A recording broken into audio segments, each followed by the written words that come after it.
गरीब की दुर्गा भक्ति। जय अम्बे गौरी मैया, जय श्यामा गौरी, तुमको निश दिन ध्यावत हरि ब्रह्मा शिव जी। ओम जय अम्बे गौरी। अरे भोला, रुक बेटा, ले ये माता रानी का प्रसाद खा के जा। ले हाथ आगे कर। ओहो माँ, पहले ही देर हो रही है, लाओ जल्दी। जल्दी का काम शैतान का होता है बेटा, आराम से जा। आराम से तो बस आप ही रह सकती हो माँ जी, ये आराम से बैठ गए तो घर कैसे चलेगा।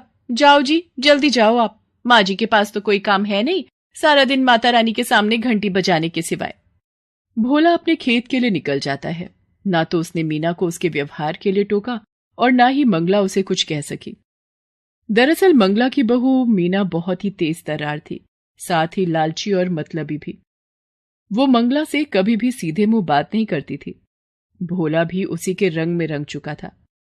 दूसरी तरफ मंगला सारा दिन बस मां दुर्गा की भक्ति में ही लीन रहती थी। उसे दुनियादारी से कोई मतलब ही नहीं था। ना उसे मीना से कोई उम्मीद थी और ना ही भोला से। उसे तो बस अपनी माता रानी का साथ ही चाहिए था जो उसके पास था। माते, ये मंगला आपकी परम भक्त है, लेकिन इसकी ये बहू इसे कितना प्रताड़ित करती है। ना तो उसे ठीक से खाने को देती है और ना ही पहनने को। इसका बेटा भी इसकी परवाह नहीं करता। माते, आपको नहीं लगता कि मंगला को आपकी मदद की आवश्यकता है? शेरा, आवश्यकता तो हर मनुष्य को हर समय होती है, लेकिन उसे पूरा कैसे करना है, ये तो मनुष्य के अपने हाथ में ही होता है। विधि के विधान में सभी का भाग्य लिखित है। थोड़ा धीरज रखो। जैसे मंगला के मन में मां दुर्गा बसी हुई थी, ठीक वैसे ही मां दुर्गा भी मंगला से बहुत प्रेम करती थी। लेकिन फिर भी अभी मंगला को बहुत कुछ सहना था। मीना बेटी, कल से नवरात्रे शुरू हो रहे हैं, तो माता रानी की पूजा का सामान चाहिए था और मेरे व्रत भी होंगे तो। माँ जी, देखिए, आपको व्रत रखने हैं तो शौक से रखिए, लेकिन एक बात साफ साफ सुन लीजिए, आपके लिए फल मेवा और ये पूजा का इतना महंगा सामान लाने के लिए पैसे नहीं है हमारे पास। सब कुछ तो आपके सामने ही है। पता नहीं फिर भी आपको कुछ दिखता क्यों नहीं। ले देके एक खेती तो है हमारे पास। बड़ी मुश्किल से इस बार चने की फसल कुछ ठीक ठाक हुई है, वो भी अभी पूरी तरह से तैयार नहीं है। अब आप ही बताइए कि पहले घर के जरूरी खर्च देखें या आपके ये सब नाटक। इतना कहकर मीना वहां से चली गई। मंगला ने बड़ी उम्मीद भरी नजरों से भोला की तरफ देखा, लेकिन भोला ने भी उसकी उम्मीदों को पल भर में तोड़ दिया। माँ, मीना ठीक ही तो कह रही है। वैसे भी तुम्हारा हर दिन तो माता रानी के नाम से ही शुरू होता है और उन्हीं के नाम के साथ खत्म भी होता है। तो फिर ये नवरात्रि पर व्रत रखने से क्या खास हो जाएगा? खामखा तुम्हारी तबीयत बिगड़ जाएगी और फिर डॉक्टर की फीस और दवाइयों पर फालतू खर्च, ये सब बड़ा भारी पड़ जाएगा माँ। मंगला फिर कुछ न कह सकी, लेकिन वो उदास जरूर थी। उसने तो सोचा था कि इस नवरात्रि पर वो माता रानी का नया मंदिर बनवाएगी, लेकिन यहां तो पूजा का सामान ही नहीं आ पा रहा था। वो उदास होकर माता रानी के सामने गई और हाथ जोड़कर बोली, मां, मेरे बच्चों को क्षमा करना। ये नादान है, पर मैं जानती हूं कि आप अपने इस भक्त की मदद जरूर करेंगी। इतना कहकर मंगला रोने लगी। दूसरी तरफ मीना के दिमाग में नई खिचड़ी पकने लगी थी। सुनो जी, मैं क्या बोल रही थी, अपने खेत की फसल बस तैयार ही होने वाली है, तो किसी को तो उसकी रखवाली करनी ही होगी। हाँ, तो मैं रहता तो हूं सारा दिन खेत में। देखा, भूल गए ना, कल हम दोनों को मेरे मायके चलना है पूरे 1 हफ्ते के लिए। मेरे इकलौते भाई की शादी है, तो जब आप यहां नहीं रहेंगे तो खेत का ख्याल कौन रखेगा? हाँ, ये तो मुश्किल हो गई।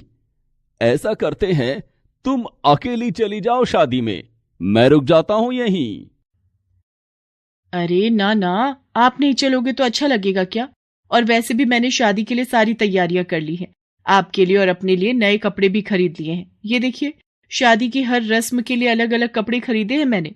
तो शादी में तो जाना ही है हम दोनों को। तो फिर खेत खेत को कौन देखेगा? माँ जी है ना, वो रखवाली कर लेंगी खेत की। माँ? लेकिन वो कैसे? वो सारा दिन खेत पर करेंगी क्या? वही जो यहाँ घर पर करती हैं। खेत के कोने में जो एक छप्पर है, वही सारा इंतजाम कर देंगे। उनकी माता रानी की मूर्ति भी ले जाकर रख देंगे वहीं पर। वैसे भी माँ जी के नवरात्रि के व्रत चल रहे हैं, तो उनके खाने पीने की चिंता तो है नहीं। जैसे यहाँ रहने वाली थी, वैसे ही वहां रह लेंगी। साथ में खेत की रखवाली भी हो जाएगी। लेकिन क्या क्या ये ठीक रहेगा? बिल्कुल ठीक रहेगा जी। अब तुम ज्यादा मत सोचो, हमें कल ही निकलना है, तो ऐसा करो, आज शाम को ही माँ जी को जाकर वहां छोड़ाओ। भोला एक बार भी मंगला से उसकी मर्जी पूछता तक नहीं और उसे उसके सामान के साथ खेत में छोड़ आता है। अच्छा माँ, चलता हूं। तुम आराम से रहना और हम 1 हफ्ते में लौट आएंगे, ठीक है? हाँ बेटा, तू मेरी चिंता मत कर। जा, आराम से जाना और बहू का भी ख्याल रखना। मंगला जानती थी कि अब उसे अपनी आगे की जिंदगी उसी छप्पर के नीचे बितानी थी, क्योंकि वो मीना के लिए सिर्फ एक बोझ थी जिसे उसने खेत की रखवाली के बहाने उतार दिया था। इस सब के बाद भी मंगला दुखी नहीं थी, क्योंकि उसकी माता रानी तो अब भी उसके साथ ही थी।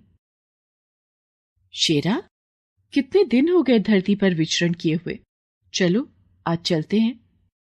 मां दुर्गा की बात मानकर उनका शेर अपना रूप बदलकर एक बालक का रूप धारण कर लेता है और मां दुर्गा स्वयं उसकी माता का स्वरूप लेकर धरती पर आती है। वो शेरा के साथ मंगला के गांव में ही आती हैं। चलते चलते वे दोनों भोला के खेत के पास रुकते हैं, जहां मंगला अपने छप्पर के नीचे मां दुर्गा की भक्ति में लीन थी। माते, ये तो मंगला है। इतनी तेज धूप में ये यहां क्या कर रही है? हाँ शेरा, ये मंगला ही है। इसे इसके बेटे बहू ने यहां बेसहारा छोड़ दिया है। ओह, ये तो बिल्कुल अच्छा नहीं किया उन्होंने। माते, अब तो आपको इसकी मदद करनी ही चाहिए। मां दुर्गा मुस्कुराकर शेरा की तरफ देखती हैं और फिर उसे अपने साथ चलने का इशारा करती हैं। वे दोनों सीधे मंगला के पास पहुंचते हैं। फिर मां दुर्गा मंगला से कहती हैं, माता जी प्रणाम। मेरा नाम दुर्गा है और ये मेरा बेटा है। इसे बहुत भूख लगी है। हमारा घर यहाँ से काफी दूर है। पहुंचते पहुंचते शाम हो जाएगी। अगर आपकी आज्ञा हो तो क्या हम आपके खेत से कुछ चने ले सकते हैं? बस मेरे बच्चे का पेट भर जाए, इतने ही लेंगे। आपकी बड़ी कृपा होगी। नहीं, तुम नहीं ले सकते। क्या कहा? हम नहीं ले सकते? लेकिन मुझे बहुत भूख लगी है। बस थोड़े से दे दीजिए ना। बेटा, कच्चे चने ले भी लोगे तो भला उन्हें खाओगे कैसे? तुम दोनों यहीं रुको, मैं खुद जाकर चने लाती हूँ और फिर अपने चूल्हे पर उन्हें भूनकर तुम्हें देती हूँ। फिर देखना क्या स्वाद आता है। मंगला उन दोनों को वहीं बिठाकर खुद चने लेने के लिए खेत में चली जाती है और अपनी झोली में ढेर सारे चने लेकर वापस लौटती है। आप रहने दीजिए, अब इन्हें भूनिए मत। मेरा बेटा ऐसे ही खा लेगा। कमाल करती हो बेटी, ऐसे कैसे खा लेगा कच्चे चने? मैंने कहा ना, तुम बस कुछ देर रुको। बेटी, मुझ बुढ़िया के पास और तो कुछ है नहीं। बस जो कर सकती हूँ वो तो करने दो, मुझे अच्छा लगेगा। वैसे भी माता रानी के नवरात्रे चल रहे हैं और पता नहीं मैं कंजक पूजन कर भी पाऊंगी या नहीं। इस प्यारे से बच्चे और तुम्हें चने खिलाकर ही संतोष लेने दो मुझे। इसके बाद मंगला बड़े ही प्यार से अपने चूल्हे पर उन चनों को खूब अच्छे से भूनती है और फिर माँ दुर्गा और शेरा को खिलाती है। इसके बाद, धन्यवाद माता जी, आपके चनों का स्वाद मैं कभी नहीं भूलूंगी। इसके साथ ही माँ दुर्गा शेरा के साथ वहां से जाने लगती है। तभी शेरा उनसे कहता है, माता, मैं जानता हूं कि ये सब मंगला की एक परीक्षा थी और जहां तक मैं समझता हूं मंगला इस परीक्षा में खरी भी उतरी है। तो क्या उसे कोई इनाम नहीं मिलना चाहिए? माँ दुर्गा एक बार फिर शेरा की तरफ देखकर मुस्कुराती हैं और फिर वो मंगला की तरफ अपना हाथ उठाती हैं। उनके आशीर्वाद से निकले प्रकाश से मंगला पूरी की पूरी सोने की बन जाती है। हालांकि वो एक मूर्ति नहीं थी, लेकिन अब सोने की एक चलती फिरती इंसान थी। और सबसे खास बात तो ये थी कि खुद मंगला को इस बात का एहसास नहीं था। इसके बाद मंगला को जिस किसी ने भी देखा वो अचंभे में पड़ गया। अब तो सारा गांव ही मंगला को अपने साथ रखने को तैयार था, यहां तक कि मीना भी। माँ जी, चलिए घर चलिए हमारे साथ। अब आपको यहाँ रहने की कोई जरूरत नहीं। मैं आपकी खूब सेवा करूंगी। नहीं बहू, तुम्हें परेशान होने की जरूरत नहीं है। अब तो पूरा गांव मुझे रखने को तैयार है। अरे ऐसे कैसे? आप किसी के भी साथ चली जाएंगी? माँ जी, हम आपके सगे हैं, हमसे ज्यादा प्यार आपको कौन करेगा भला? और वैसे भी माँ जी, सबको आपसे बस सोना चाहिए, आपकी तो यहाँ किसी को नहीं पड़ी। हाँ बहू, तुम्हारी ये बात तो बिल्कुल सच है। इसीलिए मैंने तय किया है कि मैं किसी के साथ नहीं जाऊंगी, अपनी माता रानी के साथ यहीं रहूंगी हमेशा। नहीं माँ जी, मैंने कहा ना, आप मेरे साथ चलिए, अपने घर चलिए। हम आपके लिए माता रानी का बहुत बड़ा मंदिर बनवा कर देंगे। आप सारा दिन माता रानी की पूजा करना। और अब से हर नवरात्रि हम माता रानी के नाम से जागरण भी करवाएंगे। नहीं बहू, अब इस सब की जरूरत नहीं है। इतना कहकर मंगला माता रानी के चरणों में अपना सिर रखती है और अगले ही क्षण वो अपने प्राण त्याग देती है।